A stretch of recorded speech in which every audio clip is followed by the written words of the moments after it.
굿모닝. 일요일 아침입니다. 네. 저는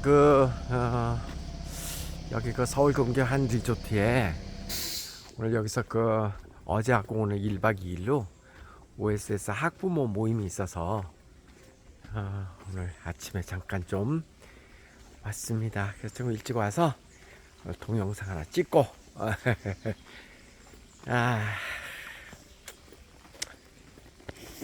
참 이래도 행복하고 저래도 행복하고 저는 그냥 행복하다 말로 맨날 그러고 삽니다. 네. 오, 조기 앉아서 얘기를 해야 되겠다. 좋네. 네. 저는 어저께 이 리조트에 뷔페 식당이 있잖아요. 생뚱맞게 뷔페 식당에서 식사를 하면서 그런 생각을 했어요. 이런 뷔페 식당에서 식사를 할 때 자기가 먹는 음식의 그램수를 재가지고 그램에 따라서 몇 그램 먹는 거에 따라서 얼마씩 요금을 매긴다. 그럼 그게 어떻게 될까? 여러분 어떻게 생각하세요? 그런 뷔페 식당을 이용하면서 음식의 무게에 따라서 과금을 한다. 이해하세요? 내가 좀 생뚱맞아. 나는 항상 좀 또라이 같은 생각을 항상 한다니까. 또 이런 생각을 해봤어요. 조금 생각을 확장해서 우리가 왜 무슨 가든 하는 고기 먹는 집 있잖아. 고기 먹는 집. 1인분 그러면은 지역에 따라 다르고 식당에 따라 다르지만 어떤 데는 1인분이 100g인데도 있어요. 그리고 대체로 120g. 또 아주 많이 주는 데는 200g을 1인분이라고 하는 경우도 있죠. 보통 한 120g 정도 하는데 120g에 소고기 1인분 그래서 등심 1인분에 120g에 6, 7만 원 하고 그러나요, 고기? 난 아무 생각 없이 살아가지고 얼마인지도 잘 모르겠어. 그러니까 6만 원 친다 한다고 칩시다. 1인분 6만 원을 여러분 참 그거 아세요?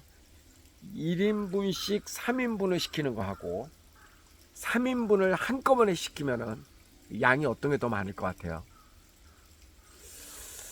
내가 생각할 때는 1인분씩 3번 시키는 양이 더 많을걸? 왜 그러냐면 1인분 시키면 120g을 시키잖아요. 근데 120g 아래로 주진 않겠죠. 썰다 보면은 조금이라도 더 주겠지. 그럼 130g을 준다거나 그럼 조금씩이라도 그게 더해지면 3인분이 되면 10g씩만 더해줘도 30g이 더 오잖아요. 근데 3인분 그러면 360g이잖아요. 그러면은 360g을 조금 더 주면 그때도 아마 10g만 더 줄걸. 그러니까 370g이 되겠지. 아마 내 말이 맞을 거야. 내 말이 맞을 거야. 그러니까 고기는 1인분씩 추가로 계속 시키는 게 더 많이 올 확률이 더 높아. 안 그런가? 아니 그거보다도 1인분 120g을 우리가 이렇게 불판에다 구워가지고 쪼개면은 몇 조각이나 나나요? 그게 120g을 쪼갠다.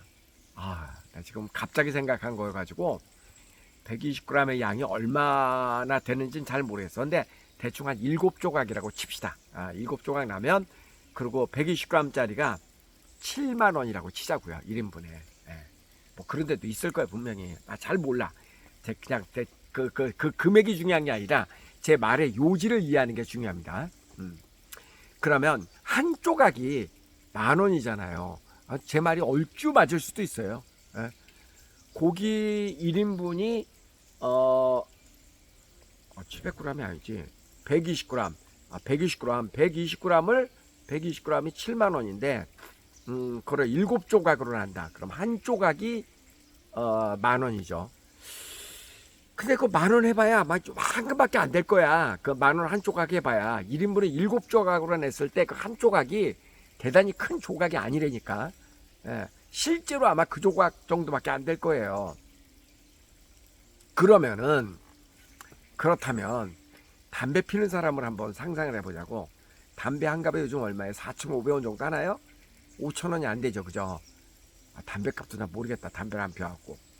그러면 한 조각이 10,000원이라고 치면 요 한 조각을 먹을래 담배 2갑 줄까? 그러면은 담배 피는 사람은 담배 2갑 줘 그럴 것 같은데.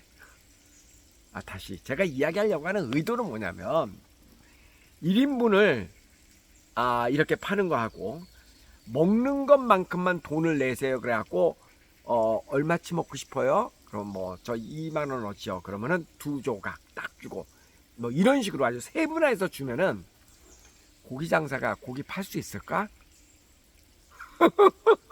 안 팔릴걸? 안 팔릴 거야. 예, 안 팔릴 거예요. 앞에서도 제가 했지만 그 뭐냐 저 뷔페 식당에서 예? 요리를 구람수로 이렇게 하고 그러면은 뷔페 식당이 망할 거라고. 예? 제가 왜 갑자기 그런 생각을 하게 됐냐면요. 어제 음식 먹으면서도 그런 생각을 했지만 어떤 분이 아니지. 요즘 우리 SOS 생활 영어라든가 이런 게 지금 여러분 제가 유튜브를 통해서 무료로 여러분에게 이렇게 재능 기부를 하고 있잖아요. 그런데 그게 예전에 SOS 생활 영어 지금은 그 12,000거를 가지고 지금 쪼개서 내고 있는데 SOS 7,200거를 기준으로 한다면은 SOS 7,200이 47만 원인가 그랬거든요. 그 당시에 47만 원인가 그랬습니다. 그러니까 그거에 비하면은 12,000은 양이 훨씬 많으니까 적어도 200만 원 정도는 되는 양입니다. 그게 같은 개념으로 따지자면. 근데 이 200만 원이나 되는 이 양을 여러분에게 무료로 주고 있는데 지금 근데 사람들이 별로 안 들어. 그리고 그거를 200만 원 가치가 있다고 생각하는 사람 아무도 없어. 왜? 공짜니까. 공짜니까 그냥 뭐 언제라도 들을 수 있고 그렇게 생각한단 말이에요. 또 거꾸로 SOS 생활영어 7200에 대한 비하인드 스토리를 제가 좀 말씀드릴게요. 그게 47만 원이었잖아요. 그게 최초에는 그 당시에 고려원의 김낙천 사장이라고 하시는 그 고려원 대표가 참 훌륭하신 분입니다. 그분이 그 브리테니카 출신인데 브리테니카의 그 브리테니카 백과사전 여러분 혹시 기억하시는지 모르지만 대한민국의 브리테니카 백과사전이 소개되면서 그 당시에 그 영업을 했던 많은 그 브리테니카 방식의 영업사원들, 영업인 출신들이 나와서 만든 회사들이 굉장히 큰 회사들이 많습니다. 그 중에 하나가 웅진의 웅진을 일으킨 그분도 브리테니카 출신으로 제가 알고 있고 고려원 사장님도 그 당시에 브리테니카 출신으로 알고 있고 어쨌든 굉장히 기발하신 정말 멋진 분이에요. 근데 이분이 그 고려원이 지금은 망했습니다만은 생각이 굉장히 좋으신 분이었어요. 생각이 좋아서 망했어 고려원이 어떤 의미에서는. 왜 그랬냐면 고려원은 단행본을 주로 만드는 회사였습니다. 단행본. 그래서 SOS 생활영어도 본래 단행본으로 나온 책이에요. 8권으로 이렇게 쪼개가지고 나왔다고요. 그래서 책 한 권당 테이프 2개. 그래갖고 10,000원. 네. 그렇게 해갖고 단행본으로 8권이 쫙 나왔어요. 최초에는. 그러면은, 나중에는 그게 47만 원에 팔렸지만, 처음에는 10,000원씩 해갖고 8조각이니까 8만 원에 그거를 살 수 있게 만들었단 말이에요, 책을. 그리고 또 고려원에서 그 당시에 재생책을 이용해, 그러니까 재생종이 있잖아요, 재생종이. 뭐 자연 환경 보호 그래가지고 그런 그런 책도 고려원에서 아마 최초로 만들었던 걸로 제가 기억을 하고 생각이 굉장히 좋으신 분이었어요. 그 고려원 김낙전 사장님이 참 보고 싶네 그분. 혹시 연락처 아시는 분 저기 보고 계신 분 가운데 있으면 저한테 꼭 연락 좀 해주세요. 참 저의 은인이고 한번 뵙고 싶은 분이기도 합니다. 하여간 그렇게 생각이 좋으신 분이었는데, 그래서 이 SOS 생활영어 이 좋은 책을 많은 사람들에게 저렴하게 공급하자라는 생각으로 단행 모드로 처음에 만들었어요. 그 8만 원이었단 말이야. 근데 웃기는 일이 벌어진 거예요. 7권만 사, 7권만. 그러니까 왜냐면 사람들이 8권이 이렇게 쭉 있으니까 1권 이거 사고 이거 다 마스터하고 난 다음에 2권 사겠다. 이거 마스터하고 난 다음에 3권 사겠다. 이렇게 됐던 거예요. 나라도 그렇지. 나라도 그렇게 생각할 것 같아. 근데 그게 마스터가 되냐고. 네? 여러분, 아마 이 지금 저하고 함께 이 방송 듣고 계신 분들 가운데 SOS 생활영어 집에 있는 분들 많을걸? 많이 있을 거예요. 그 끝까지 보신 분 한번 손 들어보세요. 드물게 있어. 100명 가운데 1명 정도 있어요. 100명 가운데 1명. 그리고 적어도 100명 가운데 50명은요, 4권도 못 갔어. 그 전에 다 포기. 그리고 썩는 거 아니잖아. 그죠? 책이 썩는 게 아니니까 이사 갈 때마다 들고 다녀. 지금도 혹시 들고 다니시는 거 아니에요? 네? 지금 이제 카세트도 없잖아. 근데 카세트 테이프도 그거 버리기 아까워갖고 지금도 들고 다니시죠? 그런 분이 계시다고. 그래서 어느 날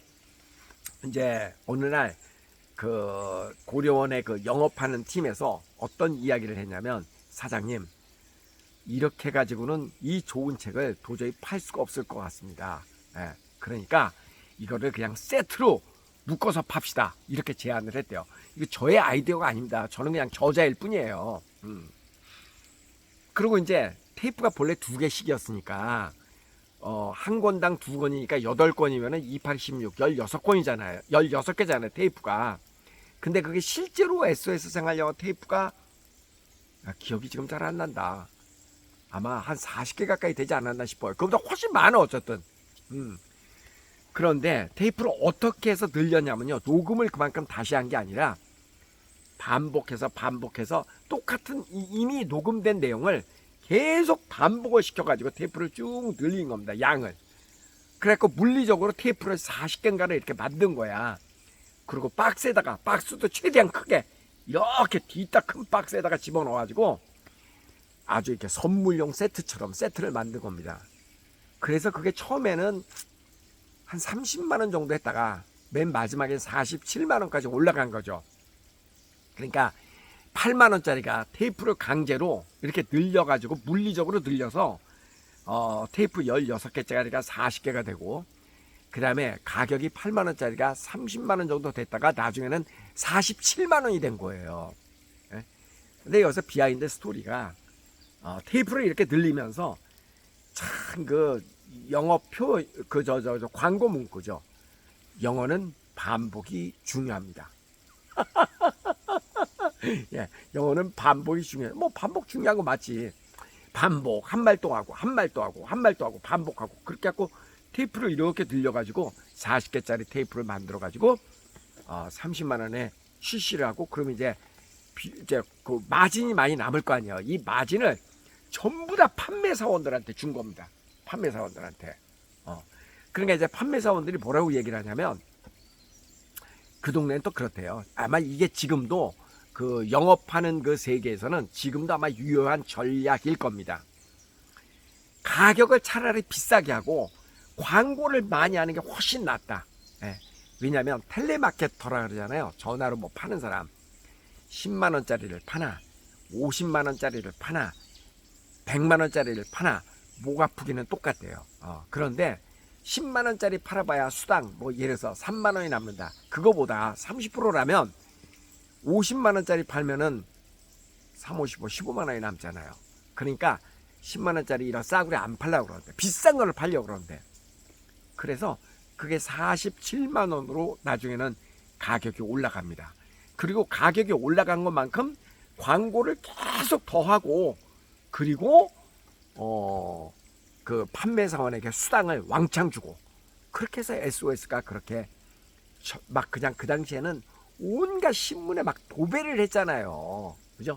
1년에 광고료 100억을 더 썼다니까. 그 책, 영어 책을 팔면서, 저하고는 관련이 없습니다. 저는 저자고.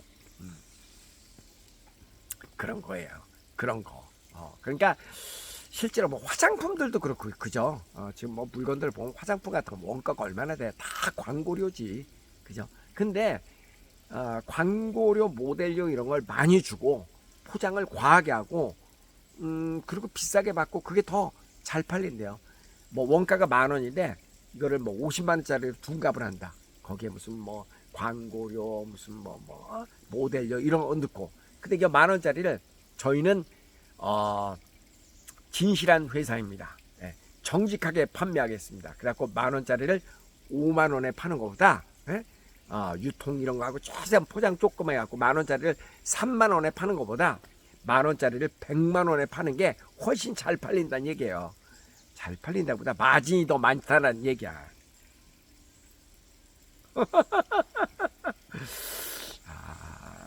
근데 자 이거는 이제 뭐 저나 뭐 여러분이나 이렇게 일반인들은 뭐 이런 것까지 뭐 관심을 가져야 될 이유는 별로 없는 것 같고, 사업하시는 분들은 뭐 이런 것들을 다 알고 계시지 않나요? 이런 뭐 판매하고 그러시는 분들은 다 알고 계시겠죠. 근데 그거보다 저는 다른 이야기를 한번 해보려고 하는 거예요. 우리 모든 사람들에게 해당되는 그게 뭐냐면 어떤 똑같은 내용을 갖다가 이렇게 전하면, 제가 아까 고기를 1인분씩을 이렇게 파는 거, 그러니까 1인분에 7만 원씩을 주고 사람들이 그 고기는 사 먹을 수 있어.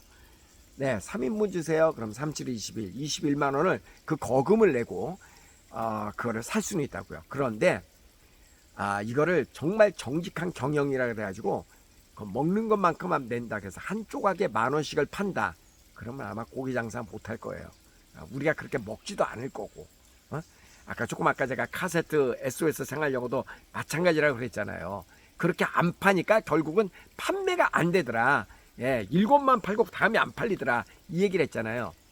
이거는 이제 다른 각도에서 제가 한번 설명을 해보려고 하는데, 다른 건 뭐냐면은 이런 거예요. 이거 정말 저의 경험에서 우러나오는 건데 매우 중요한 삶의 전략입니다. 그게 뭐냐면, 좋은 소식을 전할 때 있잖아요. 좋은 소식, 기쁜 소식을 전할 때는 한 방에 전하는 게 훨씬 효과가 큽니다. 이 설명이 제가 지금 고기나 무슨 뭐 조금 아까 앞에 설명한 거하고 이게 연관성이 있는 건지 모르는데 분명히 연관성이 있을 거예요.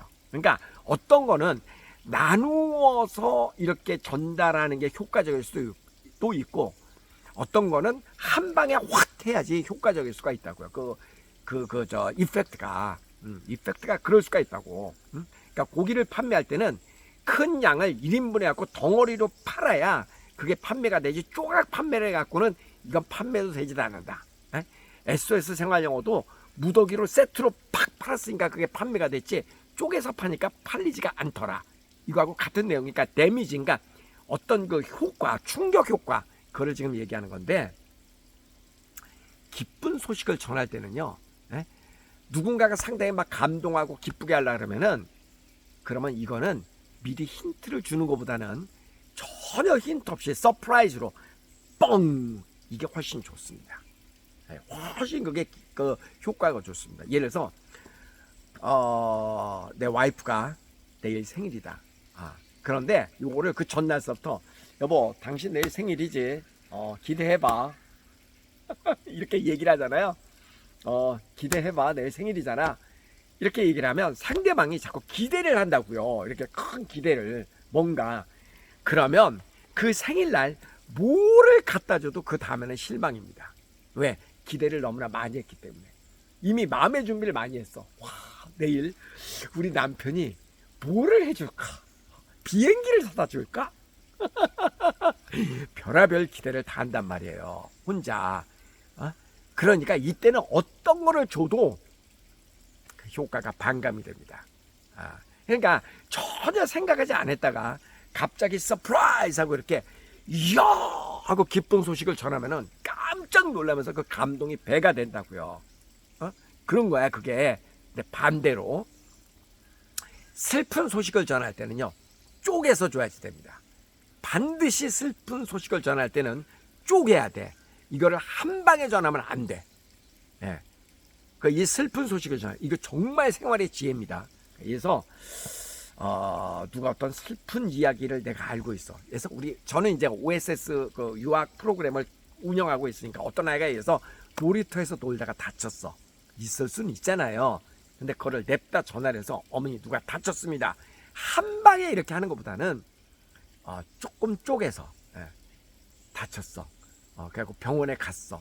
대충 어디가 어느 정도 다친 거는 알고 있어 내가. 그럴 때도 쪼개서 지금 제가 아이가 놀이터에서 놀다가 다쳤다라는 얘기를 듣고 지금 병원에 갔는데 일단 급히 먼저 소식을 전합니다. 제가 소식 들어오는 대로 업데이트를 해드리겠습니다. 이렇게 한번 쪼개서 전달하는 겁니다. 그러면 그 두 번째 소식을 비록 10분 있다가 전하더라도 그 사이에 이 학부모는 마음의 준비를 많이 합니다. 우리 아이가 놀이터에서 놀다가 다쳐서 병원을 갔다. 그러면 그 다쳐서 병원을 갔다라는 얘기를 들었을 때 그건 충격이지만 그게 뭐 손가락에 조금 삐었을 수도 있고 뭐 어디 까졌을 수도 있고 심지어는 뭐 정말 중상을 입었을 수도 있잖아요. 그러니까 그 상상을 온갖 상상을 다 한단 말이에요. 그 사이에. 그러면 그만큼 마음의 준비를 또 하게 됩니다. 그 다음에 두 번째 소식을 전하면서 골절이래요. 축구하다가 뭐 발이 뭐 이렇게 돼갖고 발가락이 부러졌대요. 이렇게 얘기를 하면은 그나마 다행입니다. 이렇게 얘기를 한다고. 그런데 처음부터 냅다 전화를 하고 어머니 축구하다가 애가 발가락이 부러졌습니다. 이렇게 얘기를 하면요. 그 한 방에 그냥 마음의 준비가 없잖아. 그러니까 그 충격이 너무 큰 거예요. 그래서 나쁜 소식을 전할 때는 반드시 쪼개서 전하자. 또 이런 게 있어요. 거절할 때. 누구의 부탁을 거절할 때는요. 그러니까 누구의 부탁을 받아줄 때는 그냥 한 방에 흔쾌히 받아주는 게 좋습니다. 이거를 그래 생각 좀 해보고 그리고 받아주잖아요. 그러면은 효과가 덜해. 그러면 상대방이 뭐 찝찝하게 그냥 마지못해서 받아주는구나 이런 느낌이 든다고요. 근데 듣자마자 그래 하고 시원하게 들어주면은 야 역시 저 친구는 뭔가 나에 대한 사랑이 대단하구나 이렇게 이해를 한다고. 근데 거절할 때는 절대 그렇게 하시면 안 됩니다.